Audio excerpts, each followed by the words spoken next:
Chapter 1. Let's go shopping. A day at the supermarket. Canning the shelves of my local supermarket recently, I found 85 different varieties and brands of crackers. As I read through the packages, I discovered that some brands had sodium, others didn't. Some were fat free, others weren't. They came in big boxes and small ones. They came in normal size and bite size. They were mundane saltines and exotic and expensive imports. My neighborhood supermarket is not a particularly large store, and yet next to the crackers were 285 varieties of cookies. Among chocolate chip cookies, there were 21 options. Among goldfish, I don't know whether to count them as cookies or crackers.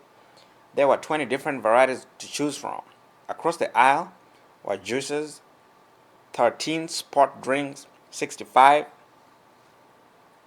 box drinks for kids, 85 other flavors and brands of juices, and 75 iced teas and adult drinks. I could get these tea drinks sweetened, sugar or artificial sweetener, lemon and flavored. Next, in the snack aisle, there were 95 options in all chips, taco and potato, ridged and flat, flavored and unflavored, salted and unsalted, high fat, low fat, no fat, pretzels, and the like, including a dozen variety of Pringles. Nearby was seltzer, no doubt to wash down the snacks. Bottled water was displayed in at least 15 flavors. In the pharmaceuticals aisles, I found 61 varieties of suntan oil and sunblock and 80 different pain relievers: aspirin, acetaminophen, ibuprofen, 30-50 milligrams or 500 milligrams, couplets, capsules, and tablets, coated or uncoated. There were 40 options for toothpaste, 150 lipsticks, 75 eyeliners, and 90 colors of nail polish from one brand alone. There were 116 kinds of skin cream and 360 types of shampoo, conditioner, gel, and mousse. Next to them were 90 different cold remedies and decongestants. Finally, there was a dental floss, waxed and unwaxed, flavored and unflavored, offered in a variety of thicknesses. Returning to the food shelves, I could choose from among 230 soup offerings, including 29 different chicken soups.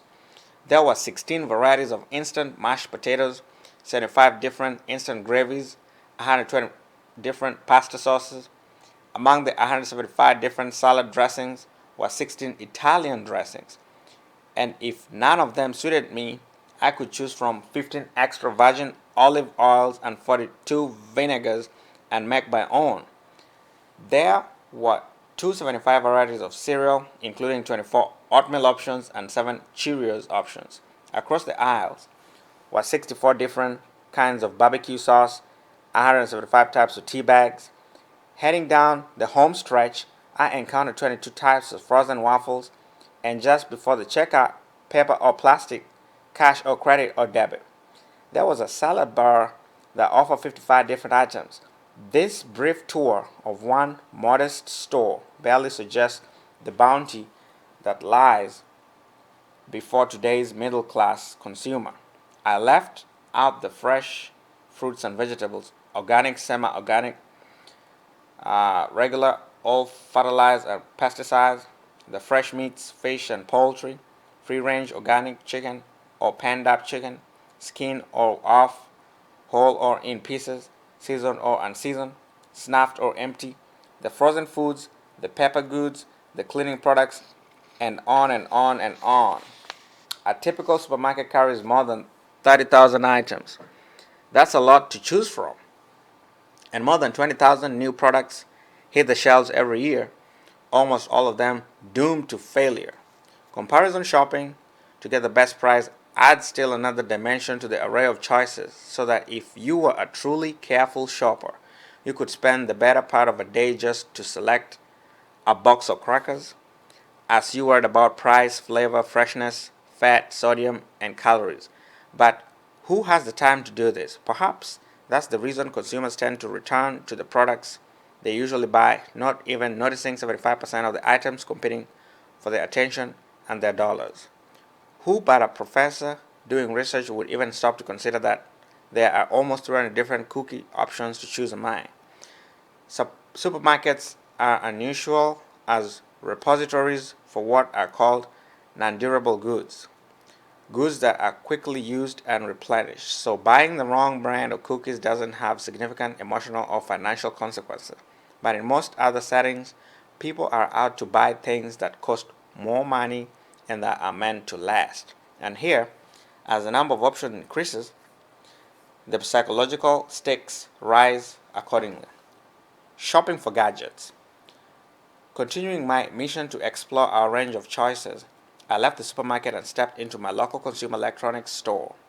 Here I discovered 45 different car stereo systems with 50 different speaker sets to go with, 42 different computers, most of which could be customized in various ways, 27 different printers to go with the computers, 110 different televisions, offering high definition flat screen, varying screen sizes and features and various levels of sound quality, 30 different VCRs and 50 different DVD players, 20 video cameras, 85 different telephones, not counting the cellular phones, 74 different stereos, tuners, 55 CD players, 32 tape players, and 50 sets of speakers. Given that these components could be mixed and matched in every possible way, that provides the opportunity to create 6,512,000 different stereo systems. And if you didn't have the budget or stomach for configuring your own stereo system, there were 63 small integrated systems to choose from. Unlike supermarket products, those in the electronic stores don't get used up so fast. If we make a mistake, we either have to live with it or return it and go through the difficult choice process all over again. Also, we really can't rely on habit to simplify our decision because we don't buy stereo systems every couple of weeks, and because technology changes so rapidly, the chances are our last model won't exist when we go out to replace it. At these prices, choices begin to have serious consequences. Shopping by mall. My wife and I receive about 20 catalogs a week in the mail. We get catalogs for clothes, luggage, housewares, furniture, kitchen appliances, gourmet food, athletic gear, computer equipment, linens, bathroom furnishings, and unusual gifts, plus a few other that are hard to classify. These catalogs spread like a virus. Once you are on the mailing list for one, dozens of others seem to follow. Buy one thing from a catalog and your name starts to spread from one mailing list to another. From 1 month alone, I have 25 clothing catalogs sitting on my desk.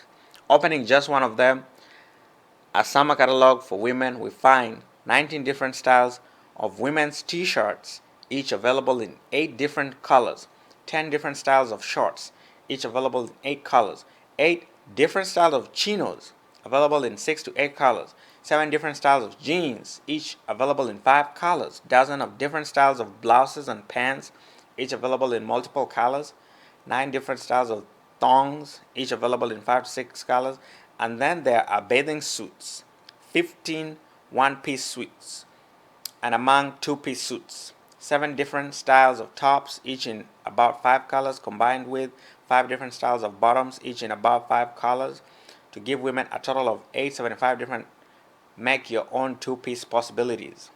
Shopping for knowledge. These days, a typical college catalog has more in common with the one from J. Crew than you might think. Most liberal arts colleges and universities now embody a view that celebrates freedom of choice and above all else, and the modern university is a kind of intellectual shopping mall. A century ago, a college curriculum entailed a largely fixed course of study, with the principal goal of educating people in their ethical and civical traditions. Education was not just about learning a discipline, it was a way of raising citizens with common values and aspirations. Often, the capstone of a college education was a course taught by the college president, a course that integrated the various fields of knowledge to which the student had been exposed. But more important, this course was intended to teach students how to use their college education to live a good and an ethical life, both as individuals and as members of society. This is no longer the case. Now, there is no fixed curriculum and no single course is required of all students. There is no attempt to teach people how they should live. For who is to say what a good life is? When I went to college 35 years ago, there were almost 2 years worth of general education requirements that all students had to complete. We had some choices among courses that met those requirements, but they were rather narrow. Almost every department had a single freshman level introductory course that prepared the student for more advanced work in the department. You could be fairly certain if you ran into a fellow student you didn't know that the two of you could have at least a year's worth of courses in common to discuss.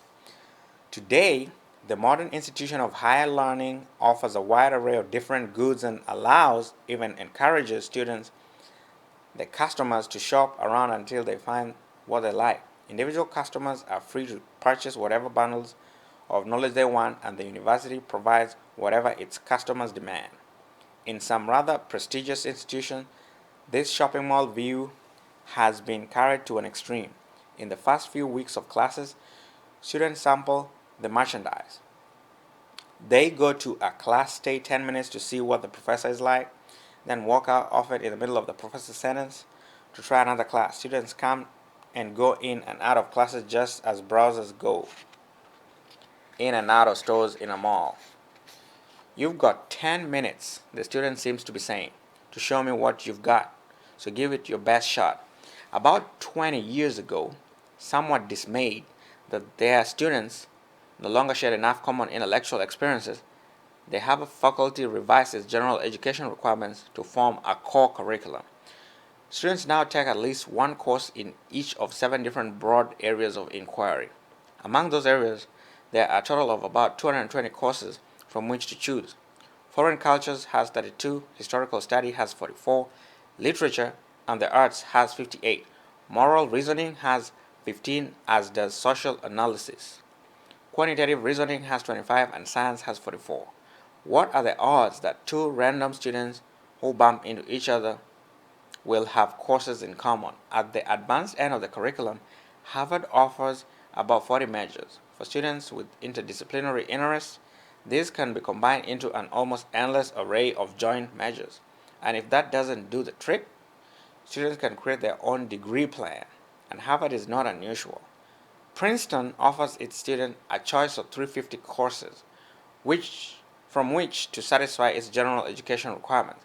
Stanford, which has a larger student body, offers even more. Even at my small school, Swarthmore College, with only 1,350 students, we offer about 120 courses to meet our version of the general education requirement, from which students must select 9.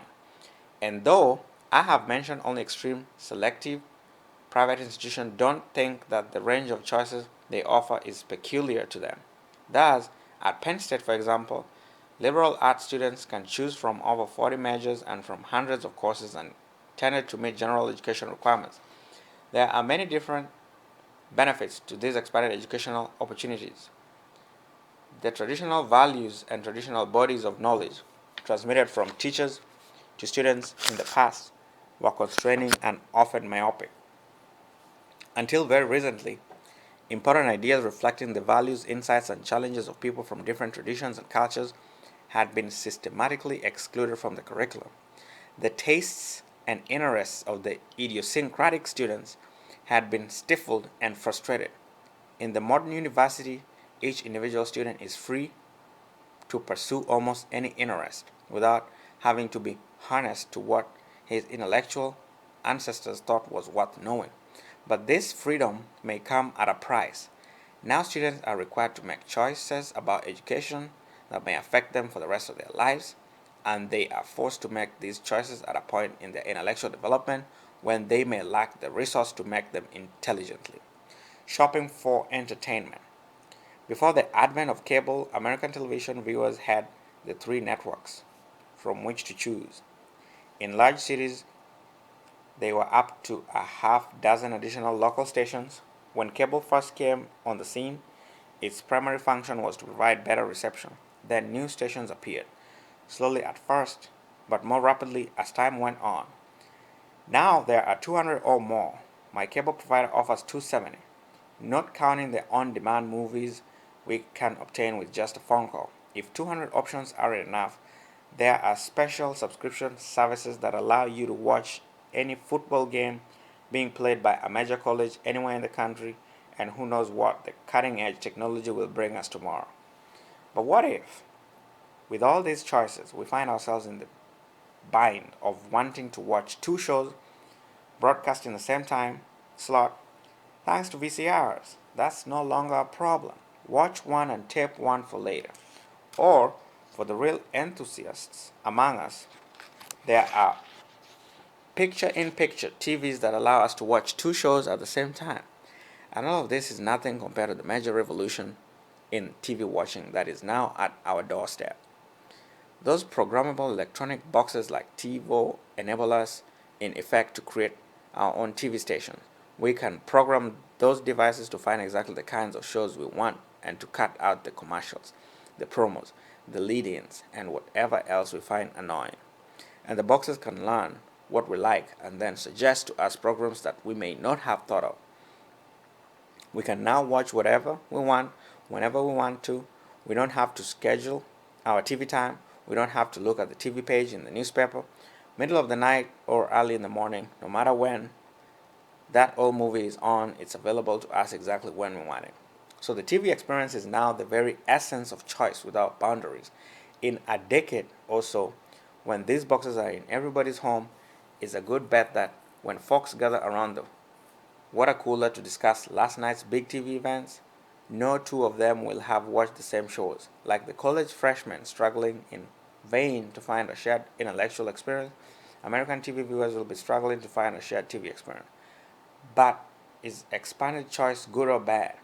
Americans spend more time shopping than the members of any other society. Americans go to shopping centers about once a week, more often than they go to houses of worship, and Americans now have more shopping centers than high schools.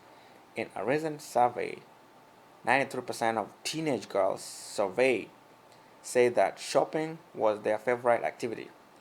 Mature women also say they like shopping, but working women say that shopping is a hassle, as do most men.